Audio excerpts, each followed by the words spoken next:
ઉદ્યોગનગર સરદારપુર દરવાજા પાસે એક જે નાબાલિગ બાળકી છે તેના ઉપર શારીરિક અડપલા કરી અને રેપની ફરિયાદ નોંધાવવામાં આવી છે, જેમાં આરોપી છે જીતુ દેવજીભાઈ ભોજાણી, જે એમની પડોશમાં જ રહે છે અને અવારનવાર એમના ઘરે જતો હોય અને એમને પણ એમના ઘરે રમવા માટે બોલાવતો હોય અને આ શારીરિક અડપલા કરતો હોય. આ જે ભોગ બનનાર છે દીકરી, એના માતાજીને આ ખબર પડતા આ સમગ્ર મામલો છે એ પોલીસ સુધી પહોંચતા એનામાં કાયદેસર વિધિવત ગુનો દાખલ કરી અને એની ધરપકડ કરવામાં આવેલ છે અને એમના અત્યારે જ રિમાન્ડ માગતા એમની 2 દિવસની રિમાન્ડ પણ મંજૂર કરવામાં આવેલ છે.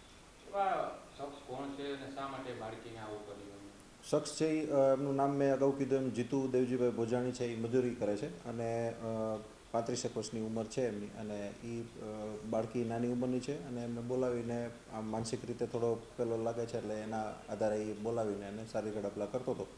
એના આધારે આ ગુનો દાખલ કરવામાં આવ્યો.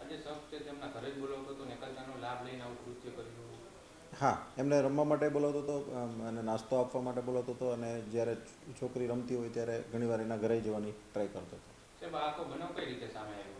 એ છોકરીની જે માતાજી છે એમને ખ્યાલ આવતા એણે છોકરીને પૂછ્યું કે આમાં આ રીતના શું આ ભાઈ તને ઓલું કરે છે. તો છોકરીએ કીધું કે મારા કપડાં કાઢી અને મને શારીરિક અડપલા કરે છે. એટલે એના આધારે આખો સમગ્ર મામલો બહાર આવતા એમણે પોલીસને જાણ કરતા પોલીસે વિધિવત ગુનો દાખલ કરેલ છે.